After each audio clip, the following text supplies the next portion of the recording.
Hello friends, welcome to great Sara's kitchen. இன்றைக்கி நம்ம சேனலில் நெத்திலி மீன் குழம்பு எப்படி செய்கிறதுன்னு பார்க்கலாம். 1/2 கிலோ மீனில் கொஞ்சம் நம்ம 65 போட போகிறோம். கொஞ்சம் மீன் குழம்புக்கு எடுத்து வச்சுருக்கோம். இதில் தான் நம்ம இப்போ மீன் குழம்பு செய்ய போகிறோம். இந்த மீன் குழம்பை எல்லாருமே சாப்பிடலாம். ரொம்ப சூப்பராக இருக்கும், சுவையாக இருக்கும். இந்த மீன் குழம்பு செய்ய தேவையான பொருட்கள்: 2 வெங்காயம் பொடி பொடியாக அரிஞ்சு தனியாக எடுத்து வச்சுக்கோங்க. 2 தக்காளி தனியாக பொடி பொடியாக அரிஞ்சு வச்சுக்கோங்க. 2 பச்சை மிளகாவை நடுவில் கீறி எடுத்து வச்சுக்கோங்க. 1 கொத்து கருவேப்பிலை, 1 டேபிள் ஸ்பூன் இஞ்சி பூண்டு விழுது எடுத்து வச்சுக்கோங்க. தேவையான மசாலா பொருட்கள்: 1 table spoon red chilli powder எடுத்துக்கோங்க. 2 டேபிள் ஸ்பூன் மல்லித்தூள் எடுத்துக்கோங்க. 1/4 டீஸ்பூன் மஞ்சள்தூள் எடுத்துக்கோங்க. தேவையான அளவுக்கு புளி தண்ணி கரைச்சி வச்சுருக்கோம். இப்போ வாங்க மீன் குழம்பு எப்படி செய்கிறதுன்னு பார்க்கலாம். ஒரு கடாயை எடுத்து வச்சுக்கோங்க. நல்லா அதை சூடுபடுத்திக்கோங்க. சூடானதும் அதில் தேவையான அளவுக்கு எண்ணெய் ஊற்றிக்கோங்க. எண்ணெய் நல்லா சூடானதும் இதில் கொஞ்சம் வெங்காயம் சேர்த்துக்கோங்க. நம்ம பொடி பொடியாக அரிஞ்சு வச்சுருக்கோம்ல 2 வெங்காயம், அதை சேர்த்து நல்லா வதக்கி எடுத்துக்கோங்க. இதில் நம்ம கடுகு, அப்புறம் இது தாளிகள் எதுவுமே தேவை கிடையாது. இது டிஃப்ரெண்ட் ஸ்டைலாக, ஒரு ஆந்திரா ஸ்டைலில் தான் நம்ம மீன் குழம்பு இப்போ செய்ய போகிறோம். வெங்காயம் இந்த மாதிரி நல்லா வதக்கிக்கோங்க. இந்த அளவுக்கு வெங்காயம் நல்லா வெந்ததுக்கப்புறமா நம்ம இதோட பொடி பொடியாக அரிஞ்சு வச்ச தக்காளியையும் பச்சை மிளகாவையும் இதோட சேர்க்க போகிறோம். இதையும் சேர்த்து நல்லா வதக்கிக்கோங்க. தக்காளி நல்லா வதங்கியிருக்கு. இந்த ஸ்டேஜில் நம்ம இஞ்சி பூண்டு விழுதை இதோட சேர்க்க போகிறோம்.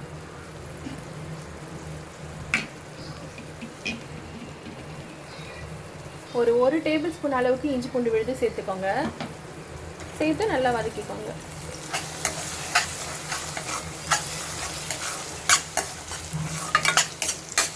இஞ்சி பூண்டோட பச்சை வாசனை போகிற அளவுக்கு நல்லா வதக்கி எடுத்துக்கோங்க. நம்ம எடுத்து வச்சுருக்க மசாலா எல்லாத்தையுமே இதோட சேர்த்துக்கோங்க. 1 டேபிள் ஸ்பூன் போடுங்க. 1 table spoon red chilli powder, 2 table spoon மல்லித்தூள், 1/4 டீஸ்பூன் மஞ்சள்தூள் சேர்த்து நல்லா வதக்கிக்கோங்க. உப்பு சேர்த்துக்கிறீங்களா? நம்ம வீட்லேயே அரைச்ச மிளகாய் தூளும் ஒரு 2 டேபிள் ஸ்பூன் சேர்த்துக்கோங்க.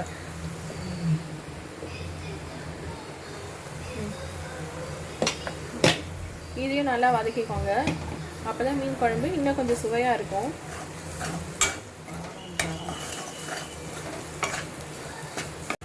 மிளகாய் தூள் நல்லா வதங்கினதுக்கப்புறமா அதோட புளி தண்ணி சேர்த்துக்கோங்க.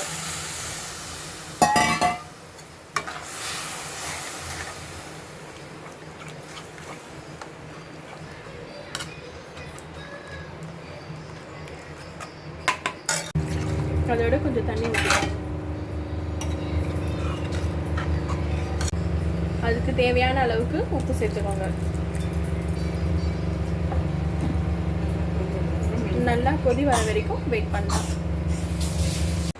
இப்போ மீன் குழம்பு நல்லா கொதி வந்திருக்கு. நல்லா கொதிச்சதுக்கு அப்புறமா இதோட நம்ம வச்சிருந்த நெத்திலியை இதோட சேர்த்துக்கோங்க.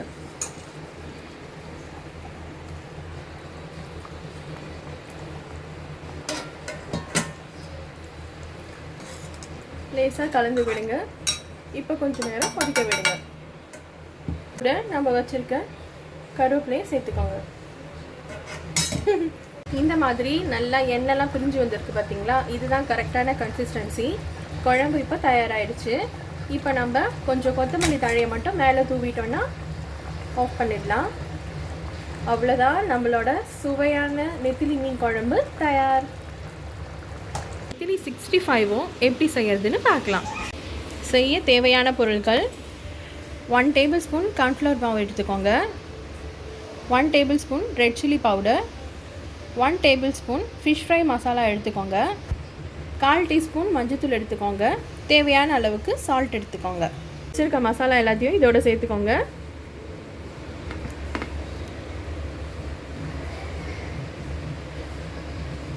சேர்த்துக்கிட்டதுக்கப்புறமா அந்த லெமனை அதோட புழிஞ்சு வச்சுக்கோங்க. கொஞ்சம் இஞ்சி பூண்டு பேஸ்ட் இதோட சேர்த்துக்கோங்க.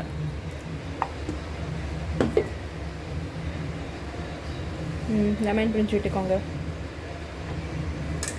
இப்போ நல்லா அந்த மசாலா எல்லாம் அந்த மீனோட சேர்ந்து நல்லா பிளெண்ட் ஆகுற அளவுக்கு நல்லா பிசைஞ்சு விட்டுக்கோங்க.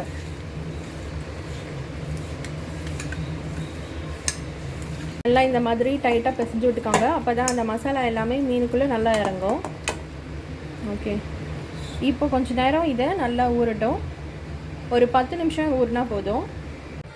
10 நிமிஷம் கழித்து நல்லா ஊறின நெத்திலி மீனை சூடான எண்ணெயில் பொரிச்சு எடுத்தால் சுவையான நெத்திலி 65 தயார். மீன் குழம்பும் தயாராகிடுது, நெத்திலி 65ம் தயாராகிடுச்சு. அப்படியே நம்ம இன்றைக்கி என்ன லஞ்சுன்னு பார்த்துடலாம். சூடாக வடித்த வெள்ளை சாதம்,